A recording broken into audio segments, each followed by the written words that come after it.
So, sitagliptin na lang na iiwan. O, try natin every other day. Okay, so yun na lang, isa na lang. Tapos every other day. Continue lang natin. Congratulations, ha? Salamat po. Ba? Galing, ha? Congratulations. Behave na behave ho sa gulay talaga. Oo nga, ang ganda ng mga result ninyo. So, continue natin. Then, yes. Hindi na rin ho siya masyadong nangangati ngayon. O, di ba? Ang galing. Alam nyo yung mga discomfort na mararamdaman nyo, pagka tinaman natin yung kinakain natin, isa-isa yan mawawala. Praise God. Thank you, Lord. Maganda ako pakiramdam. Mas magandang pakiramdam. Yun yung maganda, no?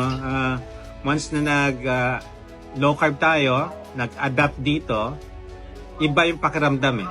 So, continue lang natin. Ayusin natin yung mga dapat ayusin.